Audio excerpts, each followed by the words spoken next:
দেখুন, এখানে কয়েকটা গুরুত্বপূর্ণ প্রশ্ন। আর মাত্র 10 দিন বাকি আছে সংসদ বসার। এত তাড়াহুড়া করে দুইজন আইনজীবীর মাধ্যমে এই রিট পিটিশন দায়ের করে আসলে যারা দায়ের করেছেন তারা কি পেতে চান? আমি স্পষ্ট দেখতে পেয়েছি সরকারের ইন্ধন, কোর্টে দেখতে পেয়েছি সরকারের ইন্ধন, আইনজীবীদের মধ্যে দেখা যাচ্ছে সরকারের ইন্ধন, এবং একটা ক্লোজ এলাই আছে সরকারের কিছু ব্যক্তিবর্গ এই বিষয়টাকে আদালতে সাবজুডিস ম্যাটার বলে পার্লামেন্টকে যেন কোনোভাবে বাধিত করা না যায়, এই জন্যই এই কৌশলটা অবলম্বন করেছেন। আমরা আদালতে প্রশ্ন তুলেছি যে 10 দিন অপেক্ষা করে পার্লামেন্ট যদি এই সিদ্ধান্ত নেয় তাহলে আদালতের তার হস্তক্ষেপ করার কোনো প্রয়োজন নাই।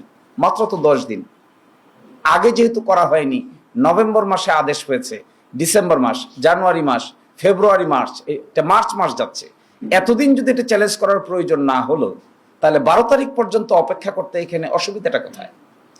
এগুলোর আসলে কোনো সুনির্দিষ্ট উত্তর দিতে পারে নাই। এটা একটা political question, doctrine of political question নামে একটা কোয়েশ্চেন আছে, যেগুলো হাইলি পলিটিক্যালি সেন্সিটিভ, এগুলো আদালতের বিবেচ্য বিষয় নয়। আচ্ছা বলেন, বাংলাদেশে অভ্যুত্থানকে আদালতের নিয়ম মেনে হয়েছে?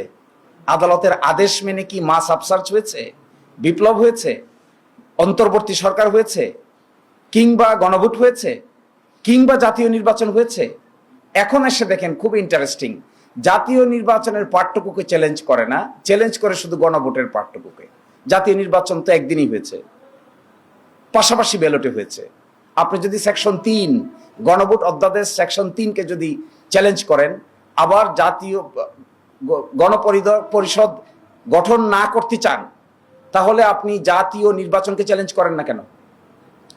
জাতীয় নির্বাচন ঠিক থাকবে কিন্তু গণভোট ঠিক থাকবে না, জাতীয় নির্বাচনের ফলাফল ঠিক থাকবে কিন্তু গণপরিষদ গঠন করা যাবে না।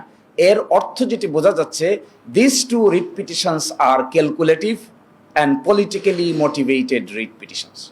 এগুলো কোনো না কোনো জায়গা থেকে কেউ না কেউ একটা ডিজাইনকে ইমপ্লিমেন্ট করার জন্য সুনির্দিষ্টভাবে কিছু আইনজীবীকে ম্যানেজ করে they have taken this initiative. আদালতের সামনে এগুলো উপস্থাপন করে অতীতে আদালতকে ব্যবহার করে যে সমস্ত রাজনৈতিক সমস্যার সমাধান করার চেষ্টা করা হয়েছে সবগুলো বুমেরাং হয়েছে। This is a political question, has to be settled by consensus of the political parties. Political parties আলোচনার ভিত্তিতে সিদ্ধান্ত নিয়েছে, সিদ্ধান্ত থেকে সরে আসতে গেলেও পলিটিক্যাল পার্টিকে আলোচনার ভিত্তিতেই সরতে হবে। আদালতকে এখানে সাবজেক্ট ম্যাটার করে যিনি আজকে বিচারক ছিলেন জুনিয়র জাজ, তিনিও এই সরকারের আমলে নিয়োগপ্রাপ্ত বিচারক।